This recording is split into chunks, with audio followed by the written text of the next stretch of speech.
Şurası. Yeşil renkli olan 65 yaş üstü bu dalgada gördüğünüz gibi hızlı bir artış gösteriyor. Bir de lacivert olan 50-64 yaş arası. Yani 3. dozu gelen ama aşısını yaptırmayan yaş gruplarında hızlı bir artış olduğunu buradan çok rahat görebiliyoruz.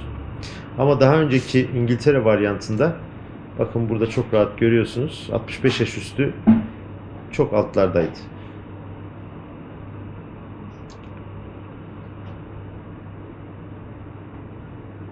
Biliyorsunuz Sayın Bakanımızın her cuma günü hesaplanan 100 bin nüfusa düşen haftalık vaka sayısı normalde 10-16 Temmuz tarihleri arasında 27'lere kadar düşmüşken 17-23 Temmuz tarihleri arasında bu rakam 45'lere kadar çıktı.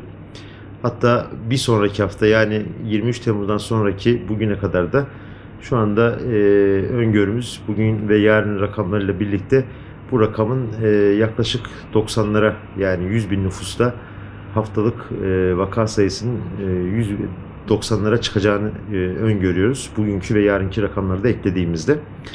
Burada tabii Kurban Bayramı'nın etkisi, pandemideki bu dalga seyirlerinin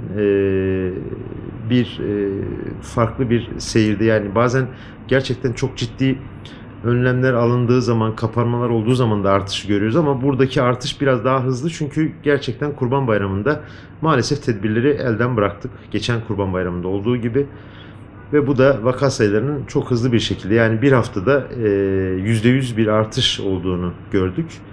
Önümüzdeki hafta daha da artacağını şu an öngörebiliyoruz. Vatandaşlarımızdan tabii önceliğimiz aşı olmakla birlikte tedbirleri elden bırakmamalarını çünkü vaka sayılarının özellikle delta varyantı ağırlıklı bir şekilde arttığını buradan söylemek istiyorum.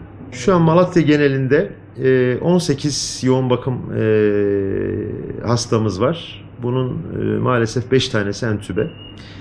Bu yoğun bakımda yatan hastalarımızın çoğu hatta %95'te diyebilirim maalesef aşısız. %5'lik bir kesim evet aşı yaptırmış ama antikor belki gelişmemiş, koruyuculuğu olmamış ve birlikte başka hastalıkları da olan hafif de seyretse maalesef genel kliniğini bozan bir tabloyla yoğun bakıma yatırılan hastalarımız var. Burada şunu ifade etmek istiyorum. Hem servislerde hem yoğun bakımda neredeyse %90'ın üstünde bir aşısız hastamız var. Yoğun bakımda %95'in üzerinde aşısız hastamız var. Veya aşılı olup da 65 yaş üstü 2 doz Sinovac yaptırdıktan sonra 3. dozunu yaptırmayan bir kesim hala var biliyorsunuz. Dün Sayın Bakanımız Türkiye genelinde yaklaşık 9 milyon kişinin ilk 2 doz aşısını 50 yaş üstü İlk 2 doz aşısını yaptırıp 3. doz aşısını yaptırmayan kişi sayısı olduğunu ifade etti. Bu da ilimizde yaklaşık 80 bin civarında. Yani vatandaşlarımızın özellikle tabii ki ilk dozunu yaptırmayanların öncelikli olarak yine 65 yaş üstü veya 50 yaş üstü diyelim. 50 yaş üstü de eğer 3. doz aşıları sisteme düşmüşse mutlaka aile hekimliklerine, ilçe müdürlüklerine, il müdürlüğümüze, kamu hastanelerine hatta özel hastanelere, üniversite hastanemize başvurarak aşılarını yaptırmalarını şiddetle buradan öneriyoruz. Az önce gösterdiğim grafikte gördüğünüz sizde bir önceki İngiltere varyantının olduğu pik yaptığımız Nisan ayının ortalarında 65 yaş üstü aşılıydı ve yeni aşılanmıştı. Bu nedenle orada gördüğünüz gibi alt seviyelerde bir artış oldu.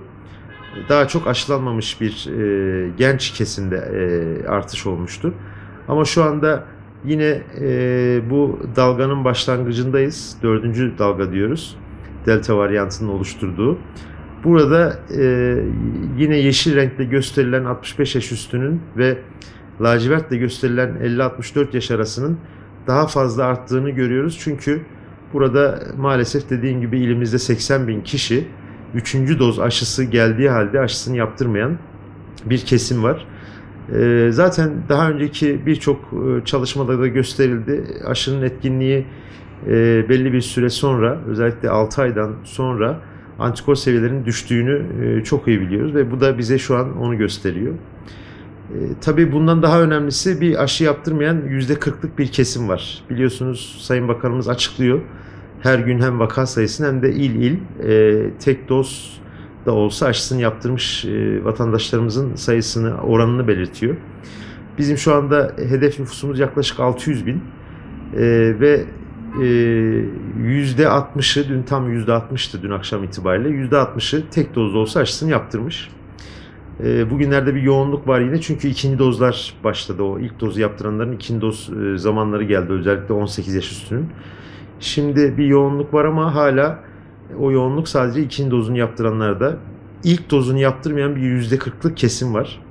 Aşı tereddütü yaşayan, aşı karşıtı olan maalesef bir kesim var. Biz bunu sosyal medya aracılığıyla, sizin aracılığınızla kırmaya, insanlarımızı ikna etmeye çalışıyoruz. Tabii ki zorunluluk yok. Ama gerçekten dün Sayın Valimizle de esnaflarımızı gezdik. Böyle bir algı var. Yani işin uzmanı olmayan hekim, hekim dışı, sağlıkçı olmayan insanların anlattıklarından etkilenen bir kesim var. Ve bu kesim de maalesef %40 gibi çok büyük bir kesim. Toplumun %75'i bağışıklanmadıkça da biz bu virüsten kurtulamayacağız. Şimdi bizden çok daha yoğun bir şekilde aşı yapan İngiltere örneği var önümüzde. Orada kendi isimleriyle anılan varyantta yaklaşık 60 bin, 65 bin vaka görmüşlerdi. Ve o zaman vefat sayıları da 1000'in üzerine çıkmıştı.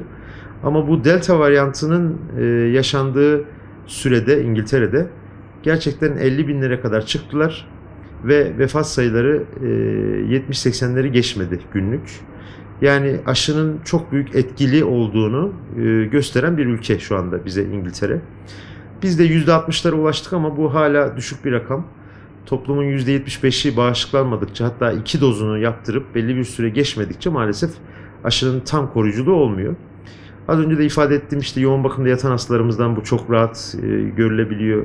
%95'i maalesef aşısız. Servislerde yatanların %90'ı aşısız. Biz arkadaşlarımız tüm ilçelerde hastalarımızın ayaklarına gidiyoruz. Köylerimizde gerçekten de hem BioNTech hem Sinovac için, eğer BioNTech'te altının katları olursa flakonu orada çözdürüp orada yapıyoruz. Tüm arkadaşlarımız seferber olmuş. Yoğun bir şekilde aşılama kampanyamızı gerçekleştirmeye çalışıyoruz ama bu %40'lık kesimi de bir an önce kamu hastanelerimize, aile sağlığı merkezlerimize, ilçe müdürlüklerimize, il müdürlüğümüze randevusuz bir şekilde aşı yapacak durumda olduğumuzu ifade ederek herkesi şiddetle aşıya davet ediyorum ki bu 4. dalga dediğimiz Delta varyantının oluşturduğu bu dalgayı da inşallah hiç kayıpsız, inşallah yoğun bakıma girişin çok az olduğu, ağır semptomlara olan hastaların az olduğu bir dalga ile inşallah geçirip bitirelim diye umut ediyoruz. Şimdi toplam yapılan doz sayısı 635 bin, neredeyse 500, 635 bin 500 civarı aşı yapıldı. Yani birinci dozda 360 bin, ikinci dozda 231 bin doz aşı uygulandı. Burada az önce de ifade ettiğim ikinci dozdan belli bir süre, özellikle 15 gün diyoruz buna, 15 gün geçtikten sonra biz aşının etkinliği artık başladı diyebiliyoruz. Hem aşımızı hem de tedbirlerimizi elden bırakmadan aşımızda olarak inşallah bu 4. dalganın ülkemizde, ilimizde daha hafif geçmesini umut ediyoruz.